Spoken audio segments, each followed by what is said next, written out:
$WARD nigga. NAYIMED.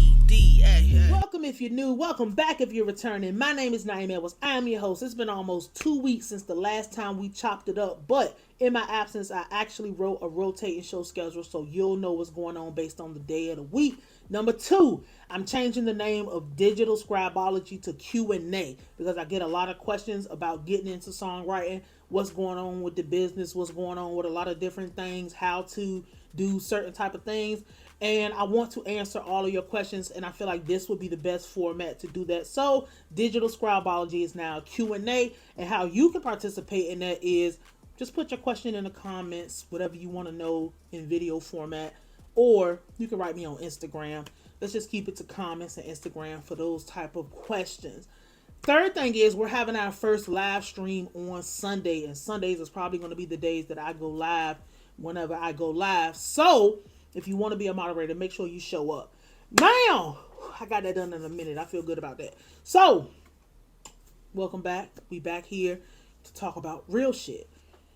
Let's just talk about CEO Jizzle for a second. I think about two things when I think about the CEO Jizzle things. I want to shout out to the Black Po for putting together a very good package about that situation and people not progressing forward and Memphis not being able to progress forward. But the two things I want to talk about now, first thing is when I think about CEO Jizzle getting shot at the chest, and by now you already saw the video, you already know what the hell happened with him. The nigga was at the Lil Baby concert. Somebody had to drop on his ass, put a zip on his chest. The first thing that came to mind, and I was talking with Theo, and he was talking about Draco the Ruler. And that's the first thing that comes to mind. Now, if you need a refresher or you don't know what happened with Draco the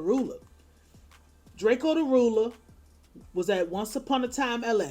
It's a festival out there in LA. He was hired. He went to his workplace. They had to drop on him. They told him, they knew he was going to be there. His rivals. So he was talking a whole lot of shit. He was known for talking shit and dissing and all of that shit. But he was going to work. He thought he was safe at the job. He goes to the festival. They tell him he can't bring no people. You 2 or 3 people at max.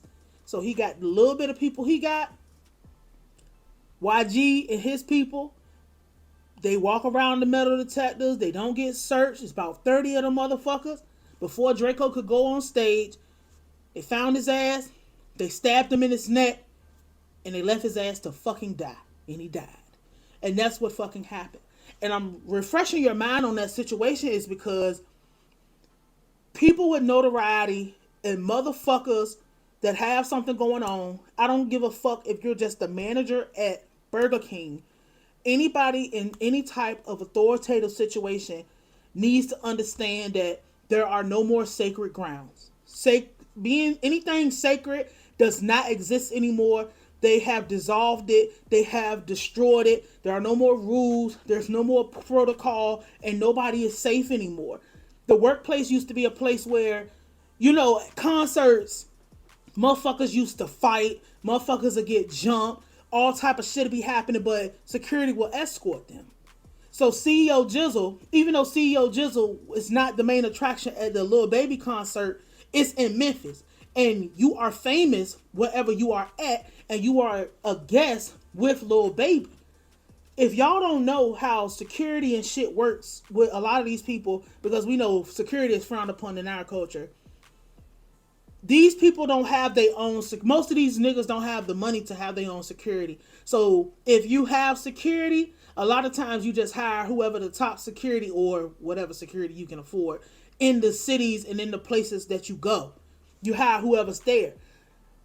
The first thing that came to my mind is Lil Baby did not do his due diligence. I know that might sound crazy, but hear me out when I say this.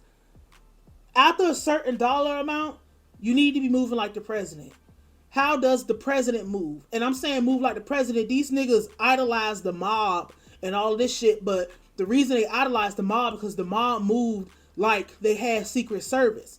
And what I'm saying is whenever the president goes somewhere, the president can't drive down the street without the Secret Service know everybody who live on that street, every business and every person that live on that street, everything that's going to go on. They will block off the highway and have nobody going and nobody being able to be over there or around there just because that motherfucker's coming through there.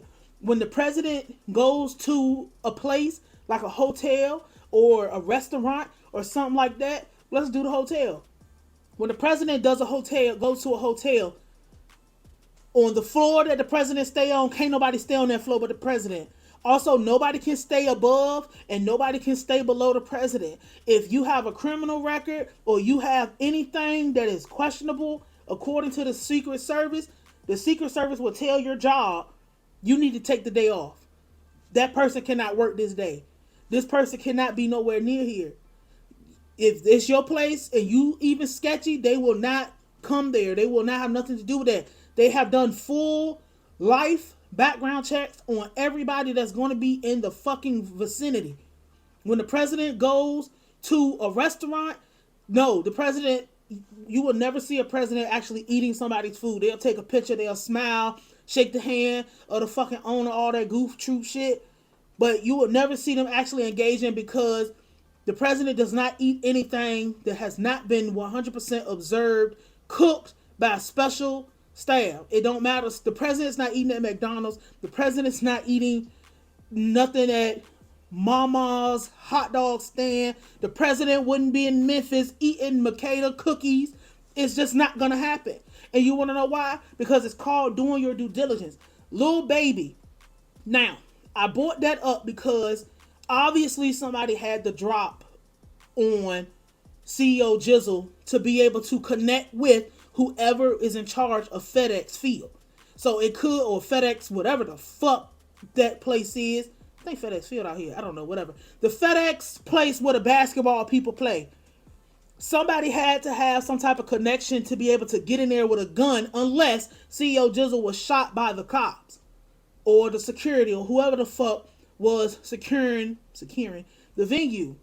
So Little Baby didn't do his due diligence by making sure that no weapons was to get in there. Because who's to say that they weren't going to try to kill Baby as well?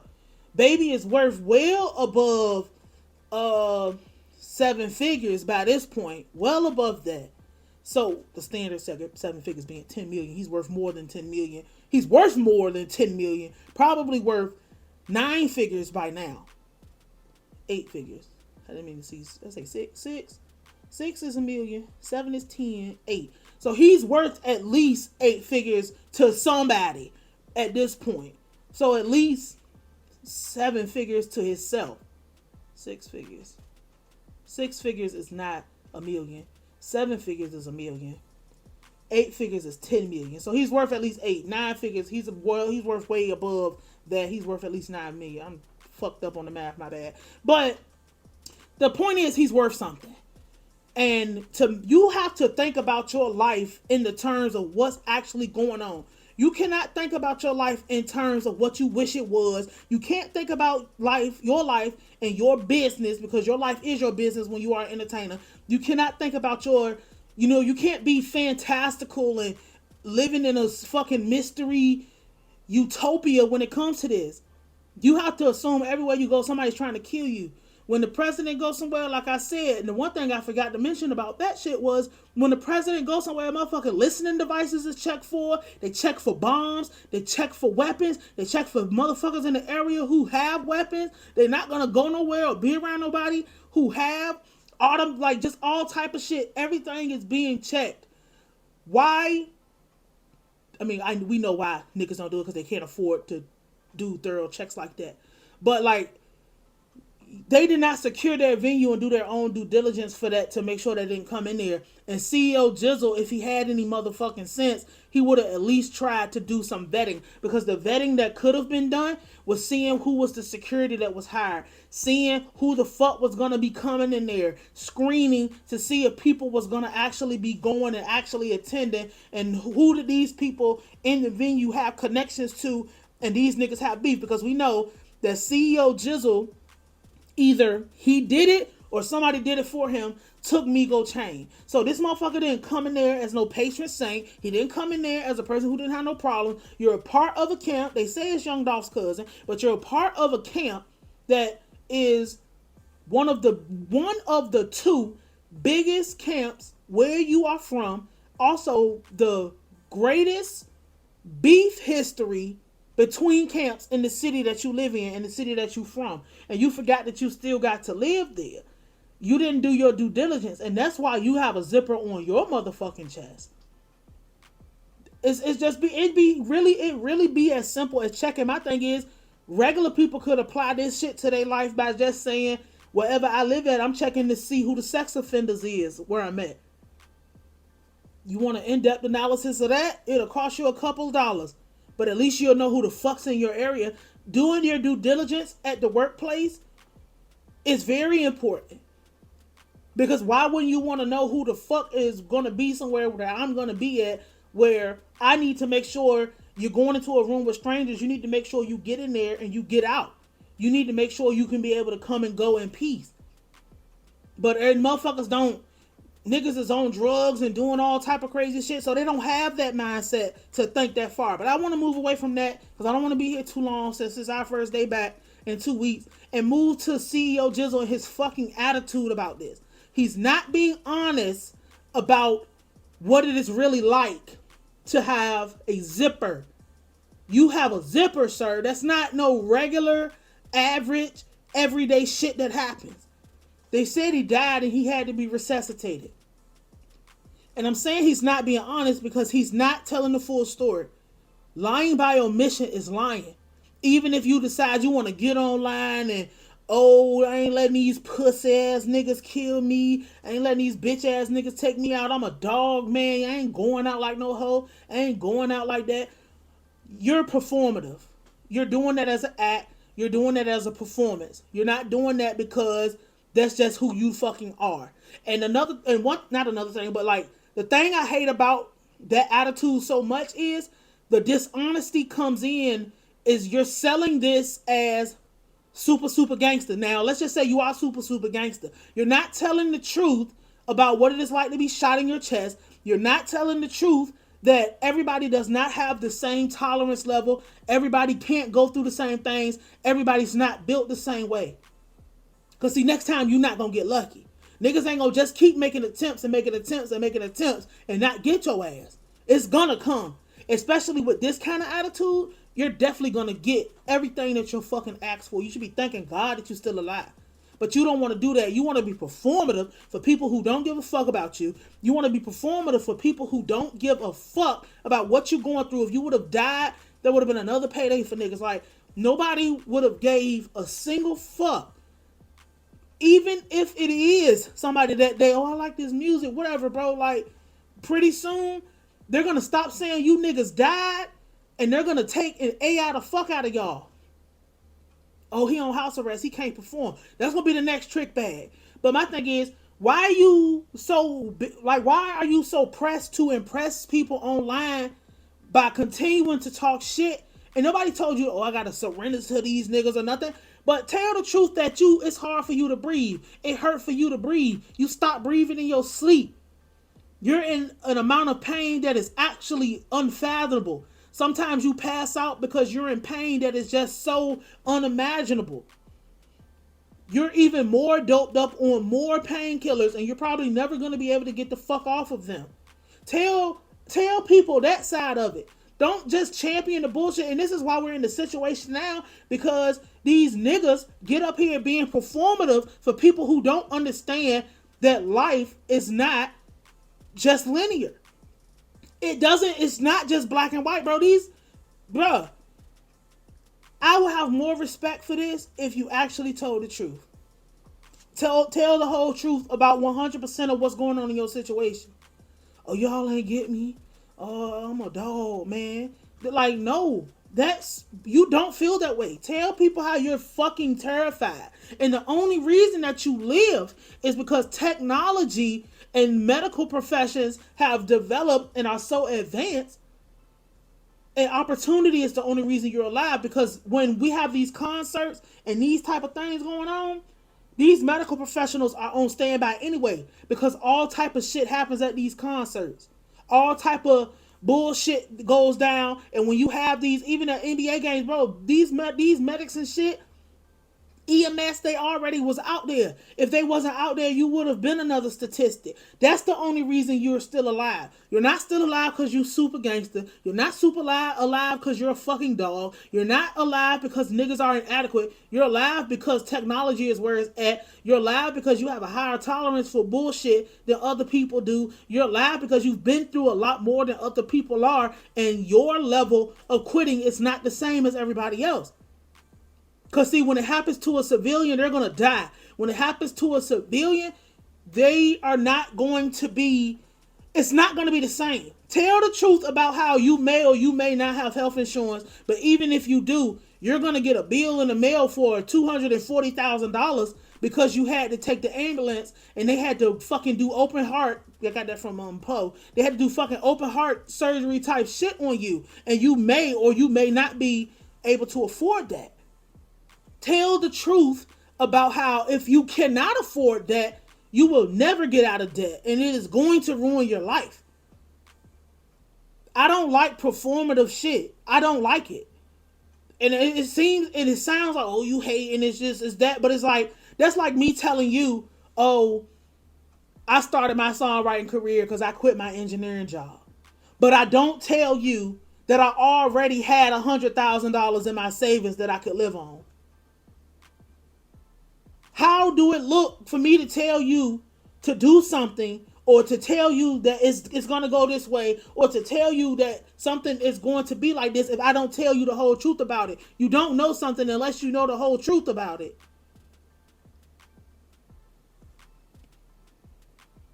I consider that lying by omission.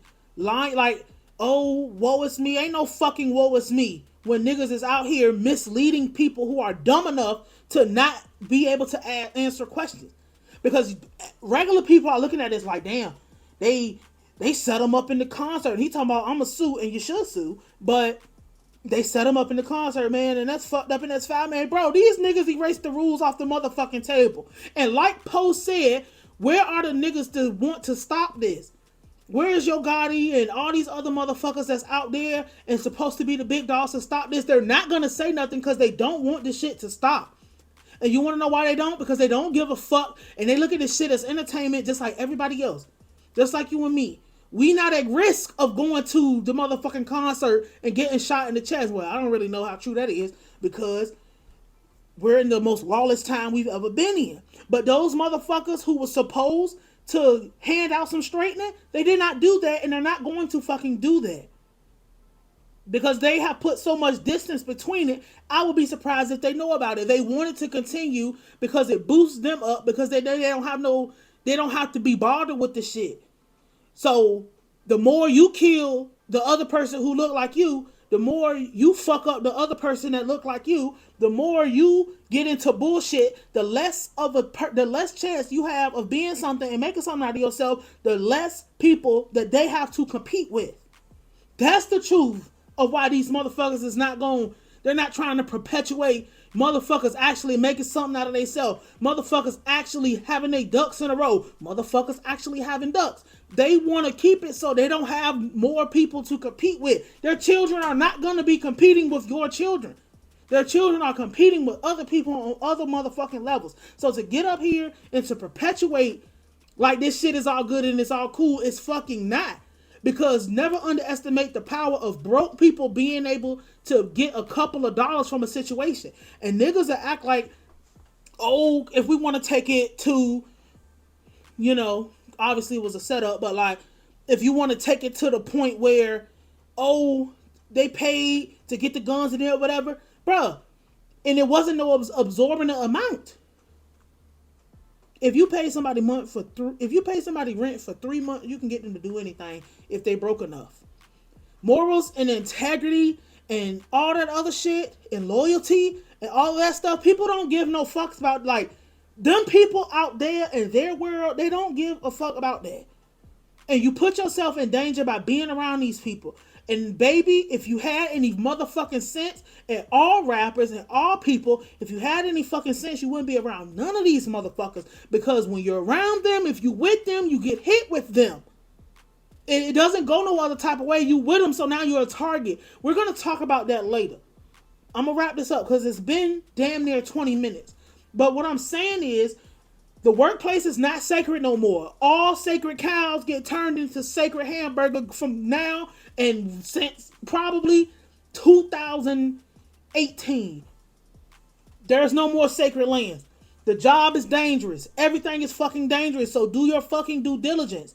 The second thing is, stop fucking lying by being performative for people who don't give a fuck about you. You look so stupid doing that. It's stupid. And I don't want to hear nobody talk change and wanting stuff and all that's messed up and condolences. All that nigga, fuck that bullshit. Stop the bull. We're done with the bullshit. The bullshit is over. The bullshit stops here. We don't give a fuck about that. Because if you act like you don't give a fuck about your life, I ain't about to treat you like your life matters. Fuck that. Start paying attention and do your fucking due diligence. And stop fucking lying. If you want your question answered on Q&A, just put it in the comments or write me on Instagram. We back. Nayimedward $, nigga. Nayime.